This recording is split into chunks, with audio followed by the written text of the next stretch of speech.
Hello everyone, let's start the class. तो पहला हमारा एक शब्द है पेपर्ड विद। पेपर्ड विद का मतलब क्या होता है? किसी को बार बार किसी चीज से हिट करना। सो टू हिट समवन और समथिंग रिपीटेडली विद समथिंग। तो किसी को बार बार हिट करना या फिर उस चीज को बहुत ज्यादा आप यूज कर रहे हैं।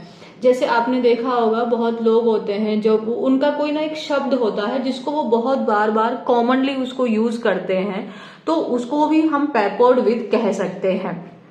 जैसे अगर हम इसके लिटरल मीनिंग में देखें, इसके वास्तविक अर्थ को देखें, the boxer peppered his opponent with punches. तो एक्चुअली में यहाँ पे हिट को हो गया कि जो उसका जो बॉक्सर है उसने अपने ओपोनेंट को बहुत सारे पंचेस मारे, तो रियल में उसको बहुत ज्यादा हिट किया।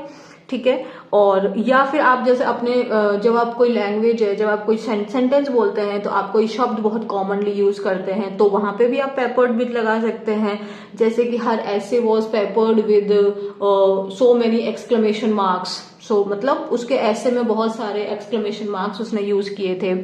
अगर हम इसके जैसे ये तो इसका लिटरल मीनिंग हो गया। अगर हम फिगरेटिव देखें, कोई चीज भरी नहीं है, मतलब वो ऐसे नहीं है, पानी है, आप देख लें, जैसे उसने हिट किया है यहाँ पे, लेकिन जो रिपोर्टर्स हैं उन्होंने उसको क्वेश्चन से भर दिया, मतलब उससे बहुत सारे क्वेश्चंस पूछे। The reporters peppered her with questions का मतलब क्वेश्चंस बहुत सारे उससे पूछे गए। नेक्स्ट वर्ड है हमारा स्वेंकी। स्वेंकी का पार्ट्स ऑफ स्पीच एडजेक्टिव है। स्वेंकी का मतलब जैसे अगर हम किसी वस्तु को स्वेंकी कह रहे हैं तो इसका मतलब वो चीज एक्सपेंसिव है, वो फैशनेबल है। और डेफिनेटली फैशनेबल है तो आप एक तरफ में एक बार नजर उठा के देख ही लेते हैं तो वो प्रशंसा के योग्य, वाह क्या बढ़िया चीज है। डिजायरेबल है, हम ऑब्वियसली अगर आप कोई भी बहुत तगड़ी चीज को देखेंगे तो आपके मन में भी एक डिजायर पैदा होती है कि काश ये चीज मेरे पास भी होती, तो उसको हम स्वेंकी कह सकते हैं।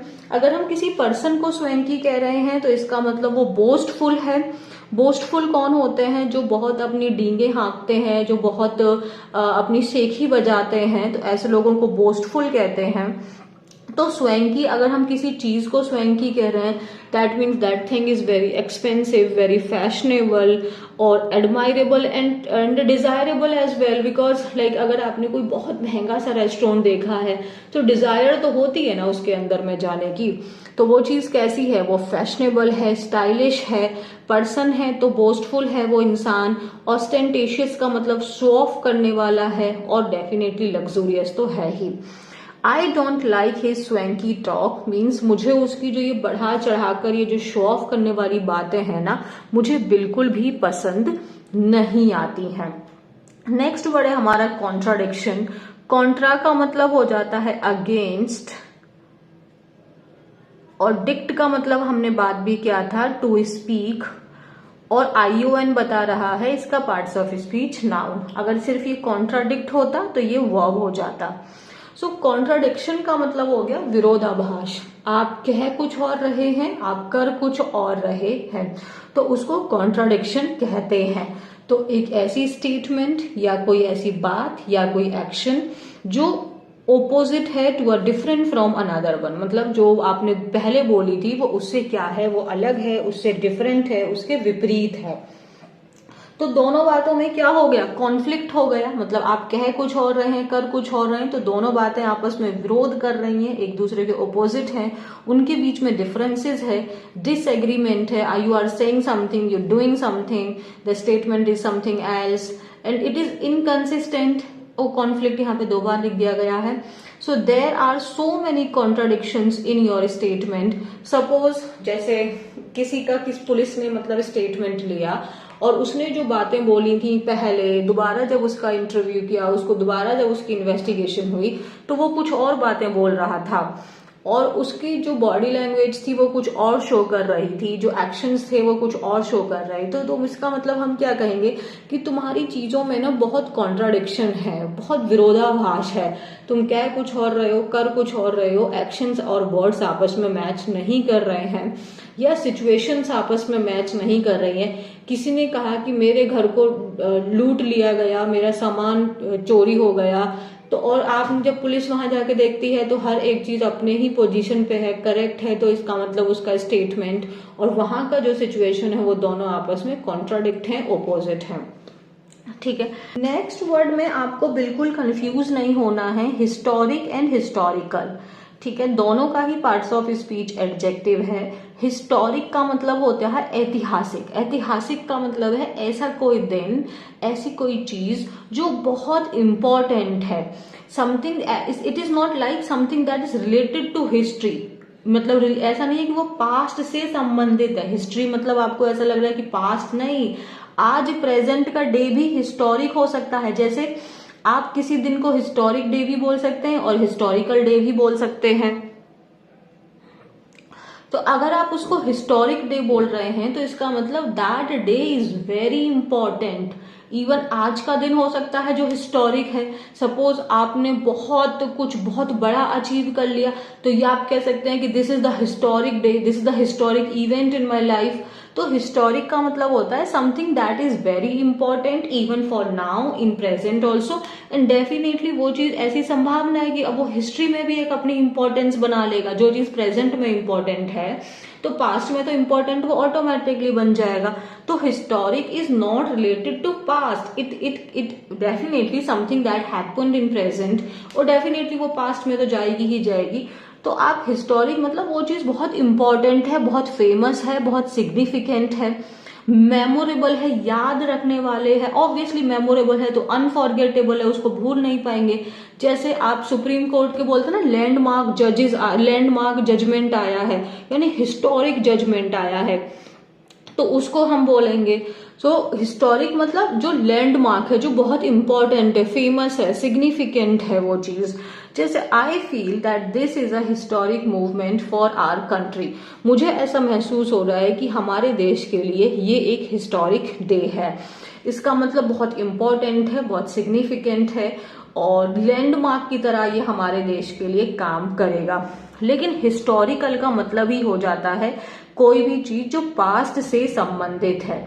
तो हिस्टोरिक डे का मतलब हो गया इंपॉर्टेंट डे और हिस्टोरिकल डे का मतलब हो गया ऐसा दिन जो हमारे पास्ट से संबंधित है। सो बहुत सारे इंपॉर्टेंट हिस्टोरिकल डॉक्यूमेंट्स जो थे वो डिस्ट्रॉयड हो गए थे जब लाइब्रेरी को बॉम्ब से उड़ाया गया था। तो हिस्टोरिकल डॉक्यूमेंट्स वो डॉक्यूमेंट्स जो हमारे पास्ट से संबंधित थे, यानी ये एंशिएंट की बात कर रहा है, पास्ट की बात कर रहा है। मैंडेट को अगर हम नाउन की तरह यूज करें तो इसका मतलब हो जाता है जनादेश। मतलब जो आप जानते हैं जब इलेक्शंस वगैरह होते हैं तो पब्लिक जो है वो मैंडेट देती है किसी पार्टी को कि वो आगे रूल करे, मतलब उनको क्या देती है, ऑफिशियल परमिशन देती है वो काम करने का। ठीक है, बट मैंडेट को हम वर्ब की तरह भी यूज कर सकते हैं। तो जैसे ऑर्डर देना, ठीक है, तो अथॉरिटी ये नाउन हो गया, ऑर्डर वर्ब और नाउन दोनों होता है, डायरेक्ट वर्ब हो जाएगा, डायरेक्शन नाउन हो गया। सो किसी को अथॉरिटी दी है आपने, उसको आपने पावर दी है या फिर आपने ऑर्डर दिया है, डायरेक्शन दिया है, कमांड दिया, उसको ऑथराइज किया है। जैसे यहाँ पे लॉ मैंडेटेड, इसको हमने वर्ब की तरह यूज किया है। लॉ ने मैंडेट किया है minimum 6 year sentence for serious crime, कि अगर कोई भी सीरियस क्राइम का अगर उसको कन्विक्शन होता है तो कम से कम उसको 6 साल की सजा होना तो कंपलसरी है, ऐसा उन्होंने बोला है। ठीक है, उसके बाद में ये जो है ये मैंने डायरेक्ट प्रधानमंत्री जी का मैंने ये उनका जो उन्होंने अपने इंस्टाग्राम हैंडल पे डाला था वहां से मैंने एकदम वही मुझे याद था तो मैंने लिखा, My deepest gratitude to the people of Delhi for the decisive mandate to the BJP। जब आपका दिल्ली असेंबली का रिजल्ट आया था 8 फरवरी को, तो उन्होंने अपने जो बीजेपी का हेडक्वार्टर है वहां पे अपने लोगों को एड्रेस करते हुए उन्होंने ये बात बोली थी कि मेरे में अपना जो डीपेस्ट ग्रेटिट्यूड का मतलब क्या होता है, आप किसी के प्रति बहुत कृतज्ञ हैं, कि दिल्ली के जो लोग हैं उनके प्रति मेरा बहुत ग्रेटिट्यूड है। जो उन्होंने डिसाइसिव का मतलब होता है एकदम क्लियर जो पावर दी है बीजेपी को। तो मैंडेट यहाँ पे आपका क्या हो गया, आर्टिकल दा है ये डिसाइसिव जो है ये एडजेक्टिव है और मैंडेट यहाँ पे नाउन का काम कर रहा है। तो मैंडेट का मतलब किसी को पावर देना या किसी को आदेश देना। नेक्स्ट वर्ड हमारा कंसोलिडेट, इसको हम वर्ब की तरह यूज कर रहे हैं। कंसोलिडेट मतलब किसी चीज को संगठित करना, उसको एक साथ में जोड़ देना, उसको मर्ज कर देना। सो टू जॉइन समथिंग या to join things together into one, चीजों को मिलाकर एक में आपने जोड़ दिया। कई सारी अलग अलग यूनिट थी, इनको आपस में कंबाइन करके आपने एक यूनिट बना दी। और देखो जनरली जब हम लोग किसी चीज को आपस में मर्ज कर देते हैं तो वो चीज और क्या हो जाती है, वो चीज और स्ट्रॉन्गर हो जाती है और पावरफुल हो जाती है और सर्टेन हो जाती है, डेफिनेट हो जाती है। तो कंसोलिडेट करना इन चीजों को आपस में मर्ज कर दिया, कंबाइन कर दिया। ब्लेंड कर देना मतलब मिक्स कर देना, आपस में एक बना दिया, उसको ज्वाइन कर देना। अमलगमेट या फ्यूज, ठीक है। जैसे two companies consolidated to form a single company, दो कंपनीज को आपस में ज्वाइन करके उनको क्या कर दिया, ज्वाइंट कर दिया, उनको मर्ज कर दिया और उनको एक सिंगल कंपनी बना दी। She hoped that marriage would consolidate their relationship, यहाँ पे उसने ऐसी क्या उम्मीद की थी, जो मैरिज है वो उनके जो रिलेशनशिप है उसको और स्ट्रांग बना देगा, मतलब मैरिज उनके रिलेशनशिप को और स्ट्रांग बना देगा, ऐसी उसने उम्मीद की थी। नेक्स्ट शब्द है हमारा टैक्टफुल। टैक्टफुल का मतलब एडजेक्टिव है, इसका पार्ट्स ऑफ स्पीच, और इसका मतलब होता है आप बहुत चतुर हैं, आपको पता है कि आपको कब कहाँ पे क्या बोलना है। So you are careful not to say और do anything that could upset someone. So आप केयरफुल हैं, आप जानते हैं कि आपको क्या बोलना है और आप ऐसा कुछ नहीं करते जिससे लोग अपसेट हो जाएं। इसका मतलब आप थॉटफुल हैं, सेंसिबल हैं, सेंसिटिव हैं। हमने डिस्क्रीट पढ़ा था, दो टी के बीच में, दो ई के बीच में टी आ गया, इसका मतलब ओ ये तो गलत स्पेलिंग कर दी मैंने, सॉरी, ये वाला नहीं आएगा, देखो डिस्क्रीट ये वाला आएगा ना, एक साथ हो, एक साथ हो। ये वाली स्पेलिंग तो ये थी, ओ मेरा ध्यान ही नहीं गया। ये वाली स्पेलिंग का तो मतलब था सेपरेट कर देना, अलग अलग कर देना, सेपरेट कर दिया, उसको इंडिविजुअल कर दिया। बट डबल ई जब एक साथ था तो इसका मतलब था आपका जुडिशियस होना, केयरफुल होना, कॉशियस होना, डिसर्निंग होना। I try to find a tactful way of telling her the truth, तो मैंने मतलब ऐसी तरीका ढूंढने की कोशिश की जिससे वो अपसेट भी ना हो और मैं उसको सच्चाई भी बता दूं। नेक्स्ट है एब्रोगेट। एब्रोगेट का पार्ट्स ऑफ स्पीच वर्ब है। इसका मतलब होता है किसी चीज को निरस्त कर दिया, मतलब उसको खत्म कर देना। तो कोई लॉ है, कोई एग्रीमेंट है, कोई आपका पैक्ट है, वो किसी भी चीज को आपने उसको खत्म कर दिया, उसको फिनिश कर दिया। और दूसरा एक मतलब होता है आप अपनी रिस्पॉन्सिबिलिटी को, अपनी ड्यूटी को आप अवॉइड भी कर रहे हैं। So while writing the synonym of this word, I can't even control myself and I kept on writing. So let's see some synonyms. Synonyms is repudiate, सबका मतलब एक ही होता है, कैंसिल कर दिया उसको, खत्म कर दिया उसको। So repudiate, रिवोक कर देना, repeal, overturn, override, annul, cancel, nullify, invalidate, void, dissolve, abolish और avoid। तो इन सब का ही मतलब होता है, जैसे कोई लॉ है उसको, या कोई आपने अग्रीमेंट किया था, कोई ट्रीटी की थी, उसको आपने कैंसिल कर दिया, उसको नलीफाई कर दिया, उसको आपने उसको वॉइड कर दिया। या फिर जैसे it seems that he is abrogating his responsibility, that means he is avoiding his responsibility. ऐसा प्रतीत हो रहा है जैसे कि वो अपनी रिस्पॉन्सिबिलिटी से भाग रहा है, उसको अवॉइड कर रहा है। दूसरा, he voted in the favour of abrogation of article 370। तो जो आर्टिकल 370 है उसको उसने इस बात में फेवर किया, उसने जो वोट डाली थी तो वो आर्टिकल 370 को हटाने के फेवर में वोट डाली थी। नेक्स्ट वर्ड है हमारा कॉन्फिडेंट। प्लीज स्पेलिंग देख लीजिए, एक ये है और एक आपको दिखाएगा ये वाला, ठीक है। तो जो जिसमें ई सिर्फ आपको दिखाई दे रहा है, तो ये जनरली ना हम लोग फीमेल के लिए यूज करते हैं। और इस कॉन्फिडेंट का मतलब ये हो जाता है एक ऐसा व्यक्ति जिसके ऊपर आप बहुत भरोसा करते हैं और उसके साथ में आप अपनी सारी फीलिंग्स और अपने सारे सीक्रेट्स उसके साथ शेयर करते हैं। तो कॉन्फिडेंट हम लोग जनरली अपने फीमेल फ्रेंड के लिए यूज करते हैं। और confidante is generally for your female friends, and confidant you can use either, but अगर हम बात करें तो मेल आ जाता है, बट इसको फीमेल के लिए भी यूज कर सकते हैं, बट कॉन्फिडेंटे तो हमेशा ही फीमेल के लिए यूज होता है। अच्छा, आपको कुछ ऐसा लग रहा है क्या कि एक और स्पेलिंग होती है? एक क्या होती है, आई एम कॉन्फिडेंट, तो वो कॉन्फिडेंट होती है। कॉन्फिडेंट होने का मतलब क्या होता है कि आपके अंदर वो पूरा, क्या बोलते हैं हिंदी में कॉन्फिडेंट को, हिंदी मुझे याद नहीं आ रही, चलो कमेंट में बता देना।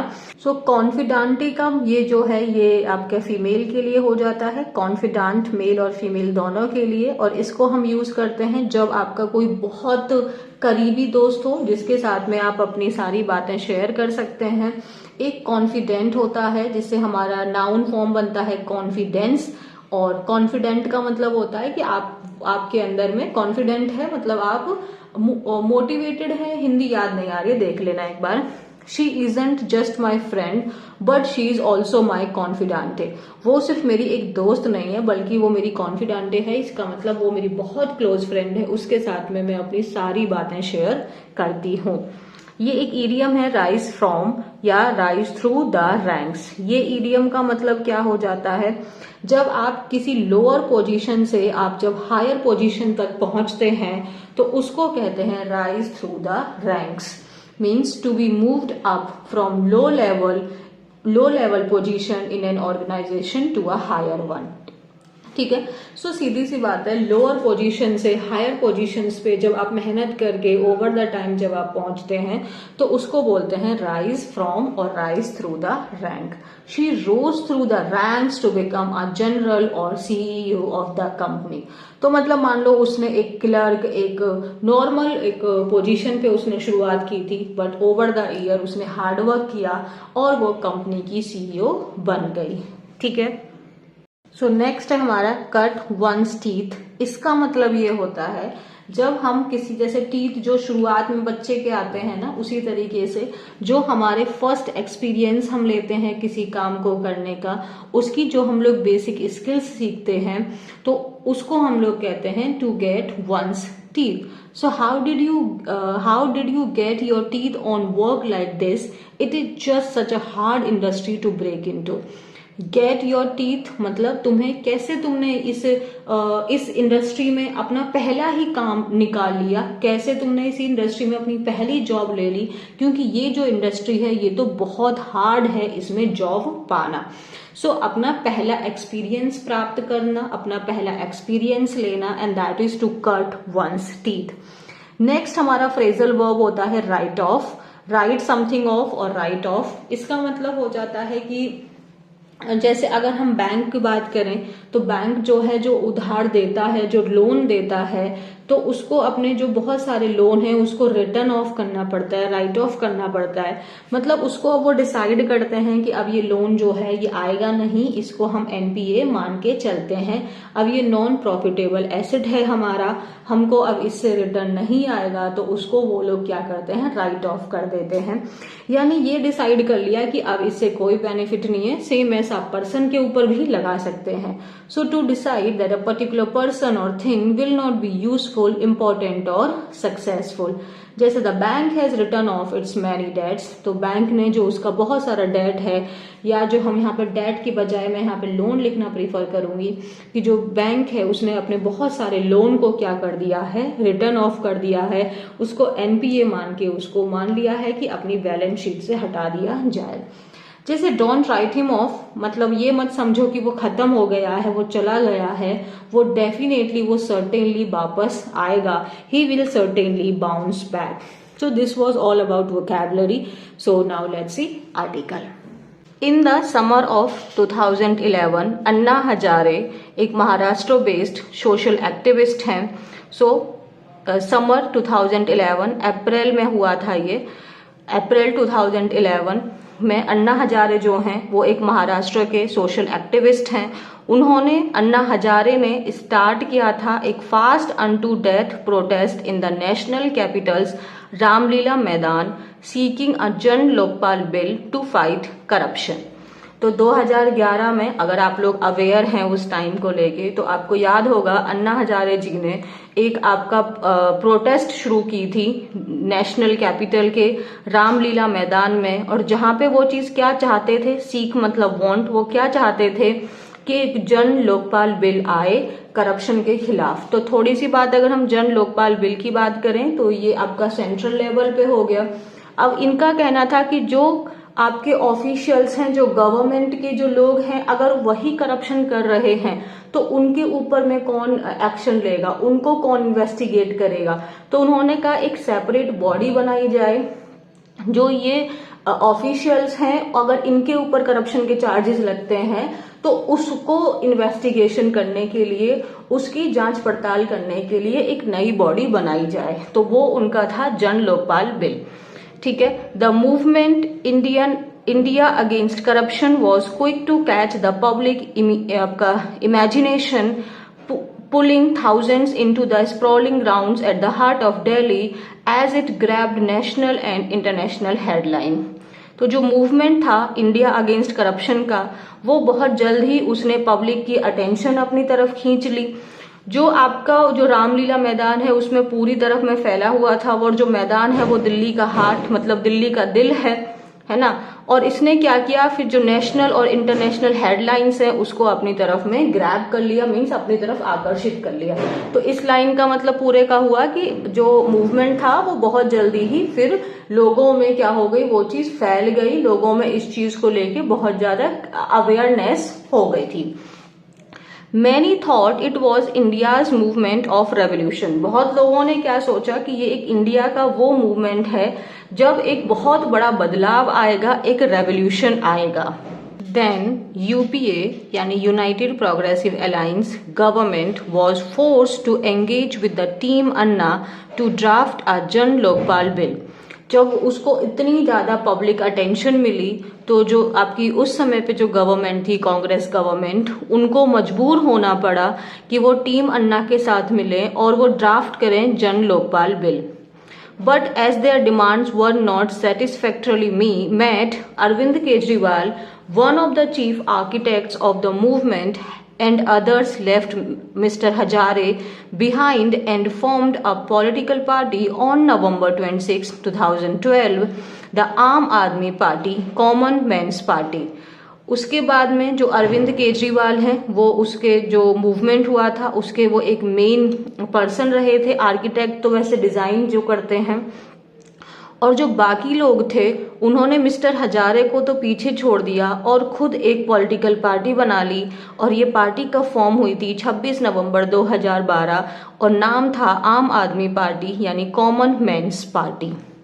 उसके बाद क्या हुआ, पार्टी का जो मेन मकसद था वो था was to fight corruption and surprising many political observers it came to power in Delhi in December 2013। जो पार्टी का मेन मकसद था कि वो करप्शन के खिलाफ लड़ें, और बहुत सारे पॉलिटिकल ऑब्जर्वर्स के लिए ये तो एक सरप्राइज रहा, क्योंकि 2023 में जो पार्टी नवंबर 2022 में बनी थी, 12 में बनी थी, वो 2013 में वो पार्टी पावर में भी आ चुकी थी with the outside support of the Congress. Kejriwal जो है वो एक IIT ग्रेजुएट हैं जिन्होंने वर्क किया है एज एक IRS ऑफिसर, और जिन्होंने दिल्ली के चीफ मिनिस्टर की फिर आपकी दिसंबर 2013 में उन्होंने शपथ ले ली थी। फिर उसके बाद testing success in Delhi, party ने क्या किया, रेडी थी अपने विंग्स को आगे फैलाने के लिए, कैपिटल के बाहर फैलाने के लिए, और उन्होंने फिर फाइटिंग अगेंस्ट बीजेपी के जो प्राइम मिनिस्टर कैंडिडेट थे नरेंद्र मोदी, उनके खिलाफ उन्होंने बनारस से अपना वो लड़ा था, इलेक्शन लड़ा था 2014 में जो लोकसभा के इलेक्शंस हुए थे, पर वो हार गए थे। एंड देन उसके बाद mister Kejriwal red out a list of corrupt political leaders, और मिस्टर केजरीवाल ने करप्ट लीडर्स की लिस्ट भी पढ़ी थी जब वो अपनी पार्टी मेंबर्स को एड्रेस कर रहे थे दिल्ली असेंबली में जनवरी 2014 में। लिस्ट में कौन कौन लोग थे, पी चिदम्बरम, मुलायम सिंह यादव, कपिल सिब्बल, फारूक अब्दुल्ला, शरद पवार एंड राहुल गांधी। और उन्होंने क्या बोला, this is just the beginning, ये तो सिर्फ एक शुरुआत है और ये लिस्ट और भी आगे बढ़ती रहेगी। फिर उन्होंने लोगों से पूछा क्या ये should they be defeated this time और नॉट, क्या इन लोगों को इस बार हार मिलनी चाहिए या नहीं। फास्ट फॉरवर्ड 11 ईयर्स, अब हम सीधा 11 साल पहले अब आ जाते हैं, आगे आ जाते हैं। जो आपके लीडर्स हैं including mister Kejriwal now shares stage with many of these leaders and the part of the opposition alliance India along with the Congress. तो अब अगर हम 11 साल आगे की कहानी को देखें तो जो आपके लीडर्स हैं, जिसमें आपके मिस्टर केजरीवाल भी इंक्लूडेड हैं, जिन लोगों के नाम उन्होंने मोस्ट करप्ट की लिस्ट में पढ़े थे, उन्हीं के साथ में अब वो लोग स्टेज शेयर करते हैं। और वो जो ओपोजिशन अलायंस है इंडिया, उसके साथ भी उन्होंने अपनी अलायंस बनाई हुई है। Over the 12 years since it is formation, उसके फॉर्मेशन से जो 12 साल हो गए हैं, आप सीम्स मतलब प्रतीत होता है, to have slowly slid away from at least some of. तो जो आप है, जो आम आदमी पार्टी है, ऐसा प्रतीत होता है कि वो स्लिड अवे हो गई है, वो वहां से मूव कर गई है। जो उसने अपने कुछ फाउंडिंग आइडियाज थे in many ways become similar to other आम पार्टी, कॉमन पार्टी, और बहुत वे में तो ये एक नॉर्मल पार्टी जैसा बन गई है। आम आदमी पार्टी हटके अब ये एक नॉर्मल पार्टी यानी कॉमन पार्टीज की तरह हो गई है। From fighting corruption as its core idea, as its main idea, to hardly talking about it now.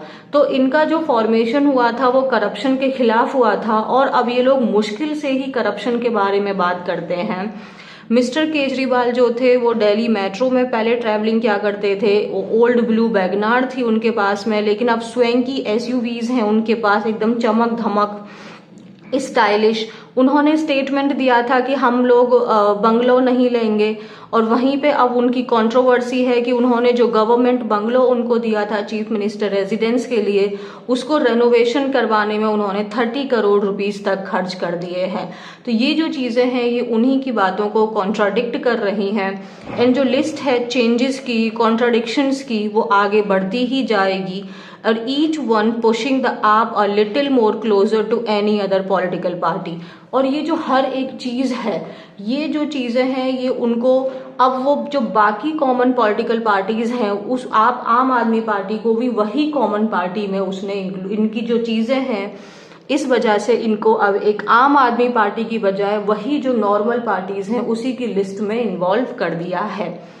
अब ये क्या हो गई, वन मैन आर्मी। कैसे वन मैन आर्मी? जो आप है एक लॉन्ग वे आई थी पॉलिटिकली फ्रॉम रामलीला मैदान।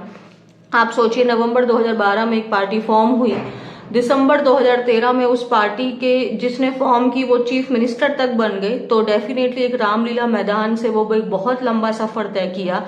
और जैसे ही ये लोग दिल्ली में पावर में आए 2013 में, आप गवर्नमेंट ने रिजाइन कर दिया विद इन 49 डेज, क्योंकि वो लोग they were not able, table करना means they were not able to submit जो दिल्ली का जन लोकपाल बिल था उसको ये लोग सबमिट नहीं कर पाए थे असेंबली में। जो इनको नेसेसरी नंबर्स चाहिए थे उसमें ये लोग पीछे रहे। तो अपने फॉर्मेशन के जो पावर में आने के विद इन 49 डेज में ही उनको रिजाइन करना पड़ा। फिर उसके बाद में मिस्टर केजरीवाल जो है वो went back to the people of Delhi, वो दिल्ली के लोगों के पास गए और लोगों ने उनको एक बहुत ऐतिहासिक पावर दी जब आउट ऑफ 70 सीट 2015 में वो 67 सीट उनकी पार्टी जीती। उसके बाद में जो आप है रिटर्न टू पावर इन 2015 में आई, पूरे 5 साल शासन किया, फिर 2020 में आई, अब उन्होंने आउट ऑफ 70 62 सीट्स जीती थी। Party came to power in Punjab, और 2022 में जो आम आदमी पार्टी है वो पंजाब में भी जीती, और उसी साल यानी 2022 के लेटर ये बाद मतलब कुछ टाइम बाद में ही उन्होंने 5 सीट जीती थी गुजरात में, जो उनका वोट शेयर कितना बना दे रही थी 12.9%। और इसी परफॉर्मेंस की वजह से जो पार्टी है उसको नेशनल पार्टी का स्टेटस मिल गया 2023 में। सिर्फ 10 सालों के पीरियड में ही उसको नेशनल पार्टी का स्टेटस मिल गया। बट अलोंग दिस जर्नी, इस जर्नी के साथ साथ में जो फाउंडिंग मेंबर्स थे जैसे कि प्रशांत भूषण, योगेंद्र यादव, उनको निकाल दिया गया, एक्सपेल कर दिया गया, पार्टी से बाहर कर दिया गया, और बहुत सारे बाकी जो मेंबर थे उन्होंने पार्टी को छोड़ दिया। अब जैसे जैसे पार्टी ग्रो कर रही थी, आगे बढ़ रही थी, तो जो पावर थी वो एक ही पर्सन के हाथ में आके कंसोलिडेट हो गई थी और पार्टी बन गई थी वन मैन आर्मी, जो कि मिस्टर केजरीवाल और उनका एक इनर सर्कल। 2021 में पार्टी ने क्वाइटली अपना एक कॉन्स्टिट्यूशन जो दिल्ली असेंबली में उन्होंने लिखा था उसको अमेंड किया, उसमें बदलाव किया। उन्होंने एक क्लॉज डाला था कि कोई भी पर्सन वो एक पोस्ट को, एक पर्टिकुलर पोस्ट को 2 कॉन्जिक्यूटिव ईयर, 2 लगातार टर्म्स में उससे ज्यादा उसको नहीं होल्ड कर सकता है। ठीक है, तो 2 कॉन्जिक्यूटिव टर्म्स में आप एक बार में, जैसे मान लो सीएम है तो आप 2015 में सीएम बने, फिर 2020 में सीएम बने, तो 2025 के अगर आप इलेक्शन जीतते हैं तो आप सीएम पोस्ट को नहीं ले सकते। ऐसा इन्होंने अपना वहां पे एक क्लॉज बनाया था, लेकिन इस चीज को भी उन्होंने चेंज कर दिया। अब 2 बार की बजाय उन्होंने उसको 3 साल में 3 बार में बता दिया। ये जो चीज थी इसने रास्ता बना दिया मिस्टर केजरीवाल के लिए कि वो अपने नेशनल के कन्वेनर के रूप में कंटिन्यू रहें, जो कि हाईएस्ट पोस्ट होती है किसी भी पार्टी में। आम आदमी party has in many ways become synonymous with mister Kejriwal. अब आम आदमी पार्टी का मतलब इक्वल टू हो गया केजरीवाल, ठीक है। एंड देन पार्टीज मैनिफेस्टो भी इवन क्या कहता था, केजरीवाल की गारंटी। ओवर द ईयर्स बहुत सारे जैसे साल बीतते चले गए, जो आम आदमी पार्टी का जो इलेक्टोरल पॉलिटिक्स थी अब वो किस चीज पर आके ट्रांसफॉर्म हो गई थी, चेंज हो गई थी। वो हो गई थी promise of welfarism and subsidies and peppered with Hindu symbolism and nationalism. अब वहां पे सिर्फ और सिर्फ लोगों को पॉपुलिज्म जो होता है उनकी दिखा दो, उनको सब्सिडीज दे दो उनको, तो उसमें अदर कुछ चीजें नहीं थी, बस लोगों को फ्री वाली चीजों पे आ गई थी। और वो बार बार जो हिंदू सिंबोलिज्म है उस चीज को भी उन्होंने बहुत बार हिट किया। Mister Kejriwal does not shy away from saying that they are building Ram Rajya in Delhi and even built a 30 feet high replica of Ram Mandir in Delhi using public fund as part of Diwali celebration of the Diwali of Delhi government and did puja with cabinet colleagues at the replica। Mister Kejriwal तो ये बोलने से भी नहीं शर्माते थे कि वो राम राज्य बना रहे हैं दिल्ली में, और उन्होंने एक 30 फीट हाई रेप्लिका बनाया था राम मंदिर का। रेप्लिका मतलब होता है किसी चीज की कॉपी, ठीक है। तो उन्होंने जो राम मंदिर है उसी का एक रेप्लिका बनाई थी दिल्ली में, लोगों का ही पैसा उसमें यूज किया था दिवाली सेलिब्रेशन के रूप में, और उन्होंने अपने कैबिनेट कलीग्स के साथ मिलकर वहां पे पूजा भी की थी।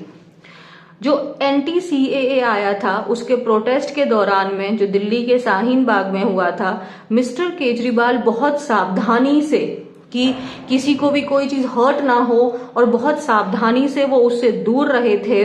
और उन्होंने इवन यहाँ तक भी बोला था कि वो जो है वो रोड्स क्लियर कर देते प्रोटेस्टर्स के लिए अगर गवर्नमेंट का जो है वो दिल्ली पुलिस के ऊपर कंट्रोल होता तो यहाँ पे भी कॉन्ट्राडिक्शंस हो रहे हैं कि वो क्या कहना चाहते हैं, उनके ओपिनियंस किस तरफ में हैं, वो सब चीजें भी आपस में कॉन्ट्राडिक्ट कर रही हैं।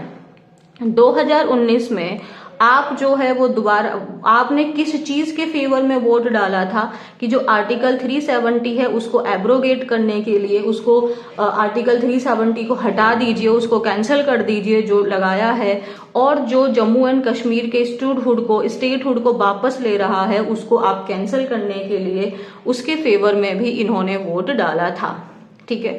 2025 के अगर हम इलेक्शंस की बात करें, जो दिल्ली असेंबली इलेक्शन हुआ है, मिस्टर केजरीवाल उन्होंने कैंपेन भी नहीं किया था बहुत सारे जहां पे मुस्लिम पॉपुलेशन बहुत ज्यादा है, जैसे कि मुस्तफाबाद या ओखला में। ये कुछ कॉन्ट्राडिक्शंस रहे हैं। अगर हम इनके लॉस की बात करें या फ्यूचर की बात करें तो जो सबसे एक हार्डेस्ट ब्लो आया आम आदमी पार्टी के लिए जब से वो उसकी इंसेप्शन का मतलब जब से उसकी स्टार्टिंग हुई है, वो क्या रहा है, वो 2022 में आया जब उनके आरोप लगे थे एक स्कैम का जो दिल्ली एक्साइज पुलिस का स्टार्ट हुआ था और उसने आम आदमी पार्टी को शेक कर दिया। उसके बाद में उसके जो सीनियर लीडर्स हैं उनको अरेस्ट किया, जिसमें मिस्टर केजरीवाल और उनके जो ट्रस्टेड डिप्टी हैं मनीष सिसोदिया, उनको भी अरेस्ट कर लिया गया। जो द सुप्रीमो, आम आदमी का जो सुप्रीमो है मतलब जो अरविंद केजरीवाल हैं, वो बेल पर बाहर आए थे सितंबर लास्ट ईयर में। उन्होंने रिजाइन कर दिया चीफ मिनिस्टर के टाइम पे, आपको बहुत अच्छे से पता होगा। और उन्होंने क्या बोला था कि वो जो अपनी इनोसेंस है वो जनता की अदालत में प्रूफ करना चाहते हैं कि जब तक लोग उनको बोलेंगे कि हाँ आप उनको जिता देंगे तो हम मान लेंगे कि हम इनोसेंट हैं, ठीक है। फिर अतिशी जो है, जो मिस्टर केजरीवाल की कॉन्फिडेंट हैं, मतलब जो एक विश्वसनीय पात्र हैं, वो उन्होंने उनको केयर टेकर चीफ मिनिस्टर के रूप में बना दिया। दोनों मिस्टर केजरीवाल और मिस्टर सिसोदिया जो हैं वो इलेक्शन हार चुके हैं। जो अभी आपका रिजल्ट आया था, रिजल्ट आपके डिक्लेयर्ड हुए थे 8 फरवरी को। अब जैसे डस्ट सेटल हो रही है, मींस जैसे जैसे अब इलेक्शन को काफी टाइम हो चुका है, तो दिल्ली पोल्स का अब आम आदमी पार्टी जो है उसके पास में कुछ क्वेश्चंस रह गए हैं कि क्या चीज ने ज्यादा हर्ट किया, पार्टी के हारने को लेके या फिर जो पार्टी का चीफ है उसके हारने को लेके। आम आदमी पार्टी जिसने कॉन्टेस्ट इलेक्शंस किए थे बाकी सारे स्टेट्स में, जैसे आपका पंजाब हो गया 2022 में, जो मिस्टर केजरीवाल के फेस वैल्यू के ऊपर उन्होंने इलेक्शन किए थे, दिल्ली मॉडल ऑफ गवर्नेंस के ऊपर में जो इलेक्शंस किए थे, और वो दिल्ली में हार गए। और सबसे बुरी चीज ये है कि वो खुद हार गए। तो ये चीज जो है ये एक हार्ड है, एक मुश्किल है इसको रिकवर कर पाना from the combination of both the losses. Both means party का हारना और पार्टी के हारने से भी ज्यादा अपने खुद का हारना। तो ये दोनों चीजें जो हैं ये बहुत हार्ड है इसको रिकवर कर पाना। अगर हम देखें कि वोट्स में इतना शिफ्ट क्यों आया है, जो पार्टी के इंसाइडर हैं वो ये कहते हैं जो शिफ्ट आया है वो मिडिल क्लास वोटर्स में आया है और जिसकी वजह से वो लोग इलेक्शन हार गए हैं।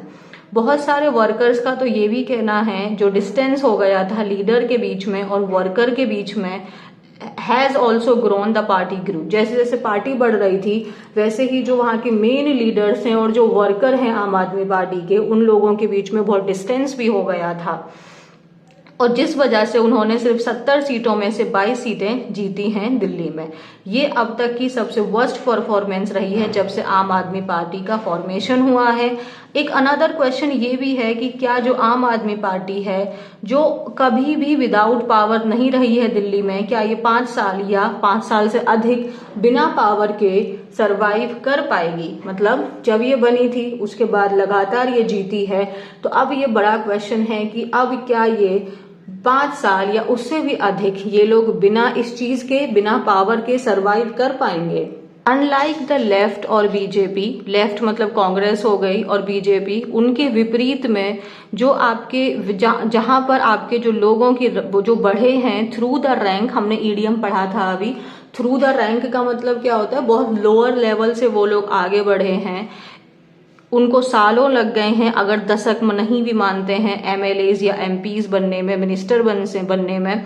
लेकिन जो आम आदमी पार्टी के जो लीडर थे ये इस पोजीशन पे पहुंच गए ऑलमोस्ट ओवरनाइट, मतलब रातों रात ही वो इतनी बड़ी पोजीशन पे पहुंच गए। उन्होंने कोई भी पॉलिटिक्स में अपना एक्सपीरियंस नहीं लिया सालों तक, लेकिन जो बाकी जैसे कि जो बाकी पार्टीज हैं, चाहे वो कांग्रेस हो, बीजेपी हो, उन्होंने बहुत मेहनत की है और बहुत छोटे लेवल से वो एमएलए और मिनिस्टर्स बने हैं। आगे क्या कहते हैं, जो आम आदमी पार्टी की जो वोट शेयर है दिल्ली इलेक्शन में वो सिर्फ 2% ही कम रही थी बीजेपी से। लेकिन जो कांग्रेस है, but the Congress is behind the saffron party by almost 39 percentage points. लेकिन जो कांग्रेस है वो जो सैफरॉन यानी जो बीजेपी है उससे 39 परसेंटेज पॉइंट्स पे पीछे रही थी। ऑल्सो जो एक बदलाव आया है, change in law by the union government ने मई 23 में जो आपका बदलाव किया था, जिसमें उन्होंने जो सुप्रीम कोर्ट था उसके जो जजमेंट आई थी उसको उन्होंने कैंसिल कर दिया, उसको उन्होंने नहीं माना और उन्होंने क्या किया, जो कंट्रोल है वो ब्यूरोक्रेसी की जो कंट्रोल है वो दिल्ली के जो लेफ्टिनेंट गवर्नर हैं उनको दे दी थी। ये भी एक क्रूशियल, एक मेन फैक्टर रहा है दिल्ली के हारने में, क्योंकि जो दिल्ली है वो एक फुल स्टेट नहीं है। बहुत सारे जो आम आदमी पार्टी के सपोर्टर्स हैं वो ऐसा मानते हैं कि जो पार्टी का फॉर्चून है could have been different if Delhi was a full state। अगर दिल्ली फुल स्टेट होता, अगर दिल्ली की पावर कंप्लीटली आम आदमी पार्टी के हाथ में होती, तो जो आम आदमी पार्टी का फॉर्चून है, जो उनकी किस्मत है, वो डिफरेंट होती। It would be mistake to write off the AAP as it has time and again demonstrated the ability to bounce back from setback। Right of कर देना, किसी को मान लेना कि ये फेल हो चुका है, अब इसके बाहर निकलने का कोई पॉसिबल नहीं है, तो ये तो एक मिस्टेक होगी। हम अगर आम आदमी पार्टी को ये मान ले कि अब ये फेल हो चुकी है, अब ये आगे नहीं आएगी, क्योंकि बहुत बार उसने अपनी जो एबिलिटी है फेलियर से बाउंस बैक करने की, वो चीज उन्होंने दर्शाई है, डेमोन्स्ट्रेट की है। डेमोन्स्ट्रेट करना मीन्स शो करना।